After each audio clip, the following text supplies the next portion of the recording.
थी मेरी फैमिली भी और मम्मी, और मैं इस चर्च के साथ जुड़ी हुई थी पहले से। लेकिन मैं जब ये चर्च के साथ डिस्कनेक्ट होती हूँ, मेरी पूरी लाइफ ट्रबल में हो जाती है, मेरी फैमिली स्टॉप हो जाती है, हमारे फाइनेंस में बहुत ज़्यादा प्रॉब्लम होती है। और पास्टर जी ने एक दिन वर्ड दिया कि आप लोग अपने दास के हाथ के नीचे रहो। मैं डिस्कनेक्ट थी, मैं चर्च नहीं थी आ रही। मैंने उस वर्ड को रिसीव किया और उससे अगले दिन मैं चर्च में आई। खुदा की सेवा में फिर से स्टार्ट होना शुरू होगी। और लास्ट संडे पास्टर जी ने कहा कि आप लोग फास्टिंग करो, आप लोग मरो जियो, लेकिन फास्टिंग में जाओ, खुदा आपके सारे रास्तों को खोलेगा। मैं 3 डेज़ की फास्टिंग में गई, लेकिन मैंने मंडे को फास्ट ओपन कर लिया। हमने एक बंदे से पैसे लेने थे, वो उसने हाँ कर भी दी, लेकिन जब मैंने फास्ट ओपन कर दिया हमारी वो इनकार हो गया। मैं नेक्स्ट डे फिर फास्टिंग में गई, मैंने कहा मैं जीऊँ मरूँ और मैं ये 3 डेज़ की फास्टिंग को पूरा करूँगी। और वो बंदा खुद घर आके मैं 1 लाख रुपया भी दे के गया। और 3rd डे मेरे स्टमक में पेन स्टार्ट होगी। 2nd डे मैंने कहा अब तो पैसे भी मिल गए, मैं फास्ट ओपन कर देती हूँ। दिल में ख्याल आ रहे थे, लेकिन फिर मैंने पास्टर जी की बात को याद किया कि पास्टर जी ने वर्ड दिया था कि आपको कुछ भी हो आप उसको राइट नाउ कैंसिल करो, उसको बोल तू नहीं है, क्योंकि खुदा के कलाम में लिखा है कि तू खुदा में बना रहे, ये सारी दुख तकलीफ चली जाएगी। और मैंने उस वर्ड को रिसीव किया और उसी टाइम मेरे स्टमक की पेन भी चली गई, मेरे मुंह में छाले भी बन गए थे कि मैं फास्टिंग स्टॉप कर दूं। मैंने फास्टिंग को नहीं स्टॉप किया, मुझसे प्रेयर नहीं थी होती, मुंह में सारी थूकें जमा हो जाती थी, जलन होती थी जुबान पे कि मैं फास्ट ओपन कर दूं, पर मैंने नहीं किया। मैं 3 डेज़ को पूरा किया और बिना मेडिसिन के मैंने फास्ट जब ओपन किया मेरे मुंह के छाले भी ठीक, और उसके बाद अब तक कोई स्टमक में पेन नहीं। हमारा घर भी ब्लेसफुल है और मैं खुदा के घर की सेवा भी कर रही हूँ। हाथों को उठाओ, पूरे हाथों को उठा के तारीफ करो, फिर अपने लिए तारीफ करो हाथों को उठा। मेरा ये बिलीव है खुदा आपके साथ है। इस टेस्टिमनी को आप बिल्कुल याद रखना है। ओके, आपने इस टेस्टिमनी को याद रखना है कि किस तरह से इनकी टेस्टिमनी खुदा ने उसको पैदा किया। इनके घर के जो हालात हैं मैं पर्सनली उसको जानता हूँ, वो बहुत ज्यादा ट्रबल में थे, शर्मिंदगी में थे और कर्जा इनके सर पे था और बहुत सारी कुछ ऐसी चीजें थी जो बता दी जा सकती। और जब इसने इस वर्ड को सुना कि मुझे फास्टिंग में जाना है, मैंने आपको जब ये मीटिंग स्टार्ट हुई थी तो मैंने आपको बताया था कि मुझे 5 बातों पर प्रीच करना है। फास्टिंग, प्रेयर, बाइबल पढ़ना, गुनाह से दूर रहना और अपना बेस्ट बीज बोना। अभी हम फास्टिंग के ऊपर ही है, ये ब्रेक कर दें तो अभी हम फास्टिंग के ऊपर है। आज मैं आपको एक पहला पैटर्न बताऊंगा। अगर आप लोगों इस पैटर्न को अगर फॉलो कर लिया, मेरा आपको दावा भी है और चैलेंज भी है, आपकी लाइफ कभी सेव नहीं रहेगी और आपको अपनी गवाही के लिए आंसू नहीं बहाने पड़ेंगे। आपकी गवाही आपके पीछे पड़कर आपको मिलेगी यीशु मसीह के पीछे। हालेलुया। आपकी लाइफ में कितनी बड़ी ट्रबल क्यों ना हो, आपकी लाइफ में दुख भी बड़ा क्यों ना हो, हालेलुया हालेलुया। आप में से कितने लोग कर्जे की लानत के नीचे हैं? वो हाथ उठाओ जिनके ऊपर कर्जा है, पूरा हाथ उठाओ, टुंडा हाथ मत उठाना। ओके, नीचे करो। आप में से कितने लोग ऐसे हैं जिनके घर में झगड़ा जाता ही नहीं है और पूरा धमाल डालता झगड़ा? वो हाथ उठाओ तो। ओके, आप लोगों में कितने लोग ऐसे हैं जिनकी मैरिज लाइफ बहुत डिस्टर्ब है, मैरिज लाइफ के बीच में बहुत सारे ट्रबल्स चल रहे हैं? वो हाथ उठाओ। देखो, आप जब आप हाथ उठाओगे तो कहीं ना कहीं आपको किसी ना किसी फैमिली में आपको जरूर ट्रबल नजर आएगी। वो किसी भी सूरत में हो सकती है और उस ट्रबल का जो मकसद है वो क्या है? क्योंकि आप लोगों ने अभी तक अपनी जिंदगी से उस शैतानी मजहबों को नहीं ढाया जिसकी वजह से वो ट्रबल आपको फॉलो कर रही है। हालेलुया। आप कहोगे हमने पास्टर जी कौन सा मजहबा बनाया, हम तो यीशु मसीह को मानते हैं। तो मैं आपको बताता हूं आपने कौन से मजहबे बनाए। अगर आप खुदा के साथ चलकर आज भी गाली निकाल रहे हो, आज भी चुगली कर रहे हो, तो चुगली का मजहबा आज भी तुम्हारी जिंदगी में है, गाली का मजहबा आज भी तुम्हारी जिंदगी में है। अगर तुम्हारी जिंदगी में कर्जे की लानत कसरत के साथ जुम्बिश कर रही है तो इसका मतलब है आपकी लाइफ में जो कर्जे का जो मजहबा है वो आज भी बंद और खड़ा हुआ है और आपने उसको अभी तक ढाया नहीं है। हालेलुया। कितनों को मेरी समझ आ रही है? और जब तक आप अपनी जिंदगी अपने घर से, अपने मतलब इस घर से, स्पिरिचुअल घर से, जब तक आप उस मजहबे को नहीं ढाओगे, मैं आपको चैलेंज करता हूं, आप अपनी उस प्रॉब्लम से कभी भी बाहर नहीं आ सकते। कितनों को समझ आ रही है? आपको अपनी प्रॉब्लम से अगर बाहर आना है तो आपको उन चीजों को फॉलो करना होगा जो बाइबल आपको बताती है। अब इनकी जो ट्रबल है, जो इनके दुख है, वो बहुत देर से इनको फॉलो कर रहे हैं, लेकिन जैसे ही फास्टिंग के पैटर्न में जब आए, अपने आप को डेडिकेट किया, क्योंकि मुझे मालूम है इनकी जो फैमिली है वो खुदा के साथ इतनी सीरियस नहीं है, खुदा के साथ सही चल नहीं रही है, लेकिन तुम उस लड़की की कंडीशन देखो, उसकी हालत देखो, तुम्हें क्या लगता है कि ऐसी लड़की जो एक बिल्कुल उसकी शक्ल से लगता ही नहीं है कि ये शैतान पर गाली बाज सकती है, लेकिन अगर तुमने ठान लिया कि मुझे शैतान के मजहबे को ठाना है और यीशु के मजहबे को, इमेजिन करो कि जब उसने उस काम को पूरा किया तो आप ये देखो कि उसकी लाइफ में जो ट्रबल थी, क्योंकि आप लोग पूरी गवाही को नहीं जानते हो, मैं जानता हूं, और जब वो उस ट्रबल से बाहर आई है तो खुशी की जो इंतहा है वो सिर्फ उस बहन को पता और किसी को भी नहीं मालूम। इसी तरह से आपकी लाइफ में लड़ाई झगड़े की लानत हो सकती है, आपकी लाइफ में ट्रबल हो सकती है, आपकी लाइफ में कर्जे की लानत काम कर रही हो रही है, बीमारी हो सकती है, किसी भी सूरत में किसी भी एंगल से कुछ ना कुछ शैतान का कनेक्शन आपकी लाइफ के साथ चल रहा है, और आपको लगता है हम चर्च आएंगे और प्रॉब्लम दूर हो जाएगी, आपको लगता है हम ले हैंड करवा लेंगे प्रॉब्लम दूर हो जाएगी। ये तो आपकी जिंदगी के वो पैटर्न है जिससे आप सीखते और समझते हो और आगे बढ़ते हो, और उसके बाद उन बातों पर जब अमल करते हो, उसके लिए जंग करते हो, फाइट करते हो, उसके बाद आपकी लाइफ के जीवे बंधन टूटते हैं। हालेलुया। अगर आप लोग आज भी उस डिसीजन को नहीं लोगे जो बाइबल कहती है, आप अपनी जिंदगी से उन मजहबों को नहीं ढाओगे, आपकी जिंदगी में शैतान सदा बना रहेगा। क्यों? क्योंकि आपने उसको अपनी जिंदगी से दूर नहीं किया। बातों से बाइबल कहती है हमारी जो खुदावंत का जो बादशाही है वो बातों पर डिपेंडेंट नहीं है, वो अमलों और कर्मों के ऊपर है। बातों से अगर कहोगे हमने यीशु मसीह को कबूल कर लिया, हम यीशु मसीह के साथ बड़े अच्छे हैं, बड़े सीरियस हैं, तो अब आपकी प्रॉब्लम दूर हो जाएगी, ऐसा कभी नहीं हो सकता। जब तक आप पूरा सेक्रीफाइस नहीं करोगे, आप पूरा अपने आप को डेडिकेट नहीं करोगे, अपनी लाइफ खुदा को नहीं दोगे, तब तक आपकी लाइफ के चूहे बंधन नहीं टूटेंगे। हालेलुया। जदून को कितने लोग जानते हैं? कितने लोग बाइबल पढ़ते हैं? जदून को कितने लोग जानते हैं? चलो मैं आपको इंसिडेंट बता देता हूं, आपको शायद समझ आ जाए। बाइबल कहती है कि खुदा ने जदून को बुलाया। ये एक ऐसा पर्सन था जो मनसी के एक घराने से था, जो बनी इस्राएल के 12 कबीले थे, उस घराने में से ये एक घराना था। तो ये थोड़ा सा कमजोर था, फाइनेंशियली भी हर तरीके के साथ ये कमजोर था, पंजाबी में कह लो माड़ा सी।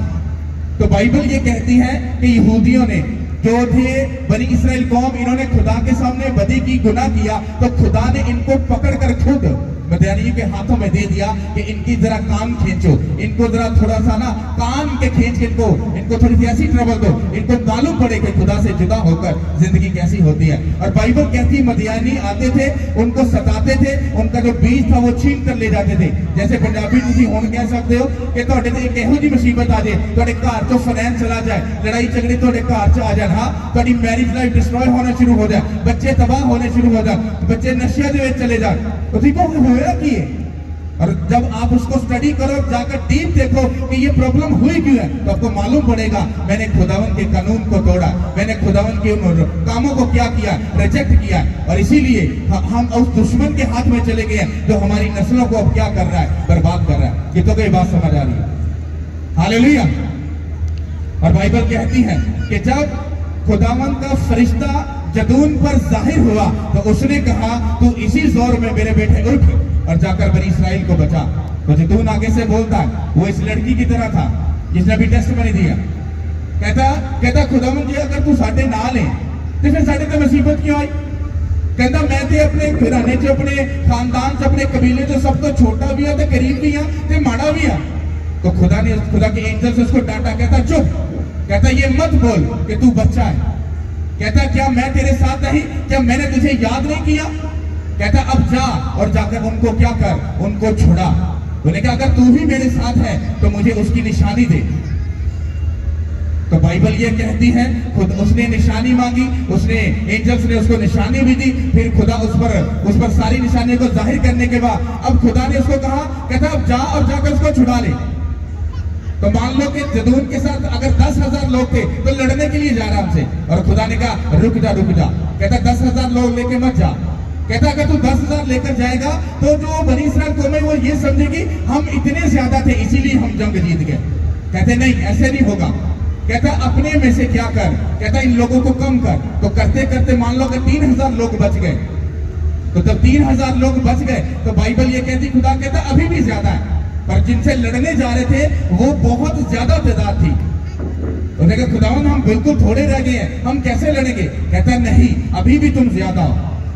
उसने कहा चल ऐसा कर, एक झील के पास जा, और कहता जो लोग हाथ में पानी लेकर चपड़ चपड़ कुत्ते की तरह पानी पिए उन लोगों को अलग कर ली, और जो मुंह डालकर पानी पिए कहता उनको अलग कर ली। और बाइबल ये कहती है कि 300 लोगों ने पानी को ऐसे उठाकर हाथ में लेकर आंखें ऐसे रखे कुत्ते की तरह चपड़ चपड़ करके पिया। और खुदा ने जदून को बोला यही 300 लोग साइड पे कर ले, बाकी सबको घर भेज दे। कहता 300 लोग तुम आगे जाओ और जाकर अपने लोगों को छुड़ा के लाओ मैदानी के हाथों से। और बाइबल कहती है कहां पर 10,000 लोग लड़ने वाले और कहां पर 300 लोग, क्या मुकाबला है?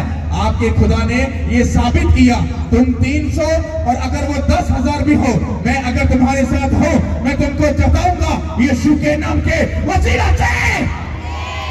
हालेलुया।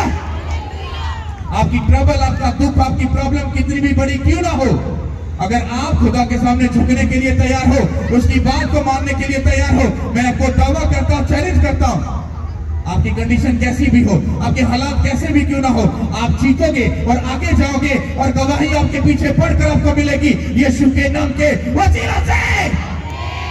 हालेलुया।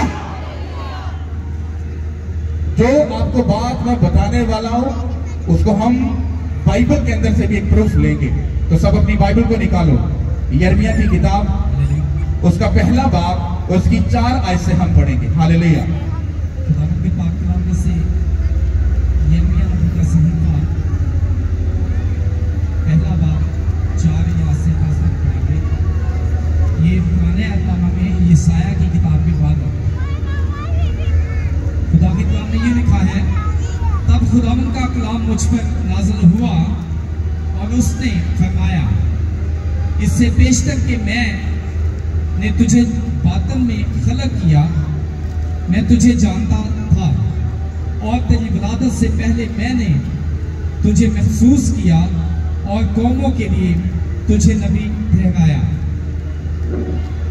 तब मैंने कहा, हाय खुदावन खुदा, देख मैं बोल नहीं सकता क्योंकि मैं तो बच्चा हूँ। लेकिन खुदावन ने मुझे फरमाया, यूं ना कह कि मैं बच्चा हूं, क्योंकि जिस किसी के पास मैं तुझे भेजूंगा तू जाएगा और जो कुछ मैं तुझे फरमाऊंगा तू कहेगा। तू उनके चेहरों को देखकर न डर, क्योंकि खुदावंद फरमाता है, मैं तुझे छुड़ाने को तेरे साथ हूं। तब खुदावंद ने अपना हाथ बढ़ाकर मेरे मुंह को छुआ और खुदावंद ने मुझे फरमाया, देख मैंने अपना कलाम तेरे मुंह में डाल दिया। देख आज के दिन मैंने तुझे कौमों पर और सल्तनतों पर मुकर्रर किया कि उखाड़े और ढाए और हलाक करे और गिराए और तमीर करे और लगाए। सब बोलो आमीन। ये किसकी बात हो रही है? ये यिर्मयाह नबी की बात हो रही है। जब खुदा ने यिर्मयाह नबी को बुलाया था, ये तब की बात हो रही है। तो मुझे खुदावन ने जब ये वर्ड दिया तो मैंने कहा, खुदावन इसका क्या मतलब है? मैं क्यों तेरे लोगों को ये वर्ड दूं? इसका क्या मतलब है? उसने कहा, मेरे लोगों को जाकर ये बोलना, उसे कहना कि ये वर्ड मैं तुमसे बात कर रहा हूं। जब बाइबल को आप पर्सनल पढ़ोगे ना, पर्सनल की ये खुदा मुझसे बात कर रहा है, तो बाइबल उसी वक्त में आपको ये प्रूफ देगी कि वो आपसे बात कर रही है। ये बेशक यिर्मयाह के बारे में बोला जा रहा है, लेकिन जब आप इसको पर्सनल होकर पढ़ोगे, मतलब ये समझ के पढ़ोगे कि ये खुदा मुझसे बात कर रहा है, तो ये आपसे बात हो रही है। यहाँ पर खुदा यिर्मयाह से नहीं बल्कि आपसे बात कर रहा है। वो बोल रहा है, मेरी बेटी, मेरे बेटे, कहता जब तो अपने माँ के गर्भ में था, कहता तेरी अभी करी जो कंडीशन है, जो भी वो जो खलकत जो करने वाला था मैं पैदा करने, कहता उससे भी पहले तेरा कोई तो वजूद ही नहीं था। कहता तब से भी मैं तुझे क्या कर रहा हूं, मैं तुझे जानता था, मैं तुझे जानता था। तो कहता अब मैं तुझे एक बड़े मकसद के लिए चुन रहा हूं। आप लोगों को लगता है कि आप लोगों का सिर्फ काम है चर्च आना और चर्च आकर बरकत देना और चले जाना। नो, उसने कहा जा और मेरे बेटे और बेटियों को ये बात बोल दे कि मैंने तुम्हें इसलिए बुलाया, इसलिए चुना, इसलिए जमीन पर पैदा किया ताकि मैं तुम्हारे वसीला से, तुम्हारे सबब से मैं बहुत बड़े कामों को कर पाऊं, मैं बहुत सी रूहों को बचा सकूं, मैं तुम्हारे अंदर से जाकर तुम्हारे बीच में होकर मैं तुम्हारे घरानों को, तुम्हारी फैमिली को मैं बचा सकूं और तुम्हारे बीच में से होकर मैं दूसरे लोगों को बचा सकूं। तो आप में से बोल सकता है खुदावन मैं तो पास्टर नहीं हूं, मैं तो इवेंजलिज्म नहीं हूं, मैं तो मुबश्शिर नहीं हूं, मैं तो अपोस्टल नहीं हूं, मैं तो प्रॉफिट नहीं हूं, मैं तो कुछ भी नहीं हूं, तो मैं ऐसा कुछ भी नहीं कर सकता। तो यहां पर खुदा आपको ये बोल रहा है मेरी बेटी और मेरे बेटे, तो अपने मुंह से ऐसा कोई भी शब्द मत निकाल कि तू कहे कि मैं कुछ नहीं कर सकता। तू सब कुछ कर सकता है। और अपने आप को तू नीचा और अपने आप को इतना छोटा मत समझ कि ये समझे कि मैं कुछ नहीं कर सकता। तुम लोग बहुत कुछ कर सकते हो अगर तुम उठो और खड़े हो जाओ। और जैसा लिखा है 10 आयत में लिखा है, देख आज के दिन मैंने तुझे कौमों पर और सल्तनत पर मुकर्रर किया कि उखाड़, ढा और हलाक कर और गिरा और तबाह कर और लगा। इसका क्या मतलब है? खुदा ने यिर्मयाह से ये कहा था, कहता मेरे बेटे उठ जा, अब जा और जाकर जितने भी मेरे लोगों की जिंदगी में शैतानी मजहबे हैं उनको जाकर प्रीच कर कि अपनी जिंदगी से सब शैतानी मजहबे ढा दो, उसको हलाक कर दो, गिरा दो और अपनी जिंदगी में यीशु के नाम का मजहबा खड़ा करो ताकि मैं तुम्हारी जिंदगी में आकर बड़े कामों को पूरा कर सकूं यीशु के नाम के वसीला से। हालेलुया। आपको क्या लगता है यहां पर खुदा क्या ढाने की बात कर रहा है, क्या उखाड़ने की बात कर रहा है? वो ये बात कर रहा है कि जा और मेरे बेटे और बेटियों को ये बात बोल। कहता है जाओ और जाके नशे का मजहबा अपनी जिंदगी से क्या करो, उखाड़ो, फिर उसको उठा दो। कहता फिर उसको नेस्तो नबूद कर दो।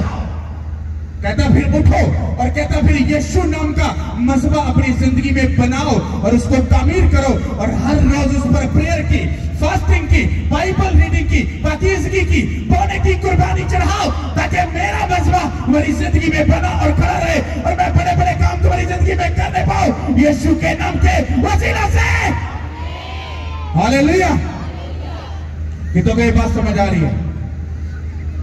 उसने कहा इनको बोल, अगर तुम्हारी जिंदगी में आज भी कर्जे की लानत है उस मजहबे को उठाओ अपनी जिंदगी से। पास्टर हम कैसे उस कर्जे की लानत को हटा सकते हैं, कैसे उस मजहबे को हम ढा सकते हैं? बाइबल जाकर पढ़ो बाइबल जाकर। बाइबल कहती है जब तू अपनी मुट्ठी खोलेगा, अपना दिल खोलेगा, वो हेवन के दरवाजों को खोल देगा। कितना शैतान हमको बुद्धू बना देता है, कहता है 10वां हिस्सा खुदा के घर में नहीं देना चाहिए, ये तो शैतानी काम है, ये तो रॉन्ग है, ये तो गलत है। चलो मान लिया सब गलत है, तो फिर वो 10वां हिस्सा किधर गया? किधर गया? चर्च तो गया नहीं, तो फिर किधर गया? पादरी के असिस्टेंट के घर भी नहीं गया, कहीं और भी नहीं गया, तो फिर किधर गया? तो 10वां हिस्सा किसका है? चलो बताओ किसका है? पूरी आवाज बोल के किसका है? तो खुदा के घर में तो गया नहीं है, तो फिर किधर गया? भाई साहब तुम खा गए, तो अब खुदा का पैसा तुम बोल रहे थे, अरे पादरी खा गए, वो छूटे सब कुछ ऐसा, तो अब उसने तो खाया नहीं, तो वो किसने खाया? वो तुमने खाया। देखो शैतान ने तुम्हें कैसा बुद्धू बनाया कि तुम्हें खिलाकर तुम्हें चोर बना दिया और तुम्हें खुदावन का जो मजहबा था, वो जो कुर्बानी चढ़ाने वाला, बीज बोने वाला, वो खत्म करके उसने अपना मजहबा बहाल कर दिया तुम्हारी जिंदगी में, और तुम उसी पैटर्न पर अब चलते जा रहे हो और तुम्हें लगता है सब कुछ राइट है। फिर उसने तुम्हारी जिंदगी में प्रेयर के मजहबे को ढा दिया। अब तुम सारा दिन काम करते हो, रात को थके आते हो, कहते हो हम तो बहुत थक गए हैं। तो काम करना भी इबादत है। ये तुम्हें किस इंसान ने बोल दिया कि काम करना इबादत है? मुझे बाइबल में प्रूफ दो। ये रॉन्ग है। अगर ऐसा ही है तो पूरी दुनिया फिर काम पे लग जाए, ये वाली इबादत कर लो और जो जेन्युइन इबादत है उसको छोड़ दो। और वो क्या करता है? तुम्हें दुनिया के कामों में फंसाकर तुम्हारा प्रेयर टाइम वो खा जाता है और तुम्हारी जिंदगी में वो इस चीज का मसबा बना लेता है। फिर तुम्हारे प्रेयर का मसबा भी क्या हो गया? वो उठा गया। फिर तुम्हारे बाइबल का पढ़ने का टाइम, फिर तुम्हारे ये लगता है मैं तो अनपढ़ हूं। गाली तुम वो निकालोगे जो शायद अगले बंदे को भी ना आती हो। चुगली तुम वो लेवल की करोगे जो शायद किसी और को भी मालूम ना हो। और बाइबल की जब बारी आती तो मैं तो बुद्धू हूं, मैं तो पढ़ा लिखा नहीं हूं। हाँ, तो क्या हुआ, शैतान ने तुम्हारे दिमाग को स्टक कर दिया। जब बाइबल पढ़ने का टाइम आया तो उसने बाइबल ना पढ़ने वाला मसबा तुम्हारी जिंदगी में कायम करके रखा है। फिर जब पाकीज़गी का मसबे की बारी आई कि तुम्हें पास पाकीज़गी में रहना है, तुम्हें पाक अपने आप को रखना है, तो वहां भी आकर तुम गाली निकाल रहे हो, चर्च जाकर चुगली भी कर रहे हो, उसकी निंदा कर रहे हो, वो भी कर रहे हो, वो भी कर रहे हो, वो भी कर रहे हो, और फिर बोले आई एम सो ब्लेस्ड, मैं बहुत स्पिरिचुअल हूं। भाई साहब, तुमने शैतानी मजबा अपनी जिंदगी में बनाया है। तुम्हारा जो पाकीज़गी का मजबा था वो शैतान क्या कर गया, वो पाकीज़गी का मजबा उठा दिया और गंदगी का मजबा तुम्हारी जिंदगी में बना गया। कितनों को समझ आ रही है? जब तक तुम प्रैक्टिकल अपनी जिंदगी से इन मजहबों को नहीं ढाओगे, मैं तुम्हें सच बोल रहा हूं, तुम अपनी जिंदगी में उन गवाहियों को, उस सरफराजी को और उस जीत को कभी ना जीतने पाओगे। ये बाइबल कहती है, ये झूठ है। तुम्हें लग रहा है कहीं बड़ी अच्छी, बहुत अच्छा भी बड़ा मसा वहां पर हम जा रहे हैं तो वहीं टेस्टिमनी मिलेगी। हाँ, मिल जाएगी, डोंट वेरी, क्योंकि खुदा देता है, जो मांगता उसको मिलता है। लेकिन तुमने वो अपने लिए मांगा, खुदा के लिए क्या मांगा? वो तुम्हें मांग रहा है, वो तुम्हें बुला रहा है, मेरी बेटी, मेरे बेटे, मेरे पास आ जाओ। हालेलुया। कितनों को ये बात समझ आ रही है? एक वर्ष आप आगे बढ़ेंगे हम, हिजकिय्याह की किताब उसका 22 चैप्टर 22वां 30 या मैंने उनके दरमियान तलाश की कि कोई ऐसा आदमी मिले जो फसल बनाए और उस सरजमीन के लिए उसके रचना में मेरे सामने खड़ा हो, ताकि मैं उसे वीरान ना करूं। सब बोलो आमीन। कोई ना मिला। इसको घर जाकर पढ़ना, तुम्हें इसको डीप जाकर पढ़ना, तुम्हें समझ आएगी। खुदा से बात करो, वो तुम्हें गवाही देगा 21 दिन की फास्टिंग की, या तुम्हें 40 दिन की फास्टिंग की, या तुम्हें वो 14 दिन की फास्टिंग की, या तुम्हें 5 दिन की या हफ्ते की फास्टिंग की। जब इंस्ट्रक्शन मिले तो तुम उसको फॉलो करना और फास्टिंग के पैटर्न में घुस जाओ। मैं तुम्हें वादा करता हूं, तुम्हारी जिंदगी के मसले हल होने शुरू हो जाएंगे। Hallelujah, hallelujah. मैं तुम्हें ये नहीं कहूंगा कि दिन मैं डिसाइड कर रहा हूं, मैं तो तुम्हें अपने मसे के हिसाब से बोल रहा हूं कि अगर आप इस चर्च के साथ अटैच हो तो फ्राइडे और संडे फास्ट रख के प्रेजेंस में उसकी आओ। जब तुम यहां से जाओगे तुम खाली हाथ नहीं जाओगे, तुम एक ग्रेस और मसा लेकर जाओगे और उसी मसा के सबब से तुम्हारी लाइफ के जुए बंधन टूट जाएंगे। हालेलुया। अब इन लाइफ में फास्टिंग को स्टार्ट करो, उसमें घुस जाओ और खड़े हो जाओ, क्योंकि वो अपने वचन के द्वारा तुमसे बात कर रहा है। मेरी बेटी, मेरे बेटे उठ, कहता आज के दिन मैंने तुझे कौमों और सल्तनत पर मुकर्रर कर दिया है कि जा और जाकर काम कर। यहाँ पर मैं तो सिर्फ आपको बता रहा हूं कि आपका घराना सिर्फ बचेगा, पर यहाँ पर खुदा बात कर रहा है कि मैंने तुझे कौमों और सल्तनत को बचाने के लिए तुझे खड़ा किया है। हालेलुया।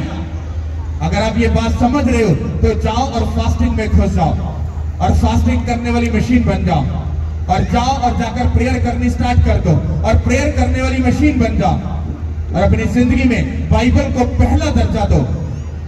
तो ये 1 घंटा बैठ के बाइबल पढ़ो, तुम देखो तुम्हारे मसले कैसे हल होते हैं। और कोशिश करो, कोशिश नहीं 100% अपने आप को गुनाह से दूर रखो और देखो खुदा तुम्हारी जिंदगी में कैसे काम करता। हालेलुया। कितनों को मेरी बात समझ आ रही है? हालेलुया। सब बोलो आमीन। अपनी आंखों को बंद करो और इसके ऊपर ध्यान करो। हालेलुया। Thank you Lord. खुदावंद यीशु मसीह के नाम से जब तेरे बेटे और बेटियां तेरी आवाज को सुनकर तेरी तरफ रजू लाएं और फास्टिंग में खुदावंद जाएं, तेरा आत्मा इनको टच करे, इनके जिंदगी के सब मसले यीशु मसीह नासरी के नाम से खुदा सदा के लिए नाश हो जाए।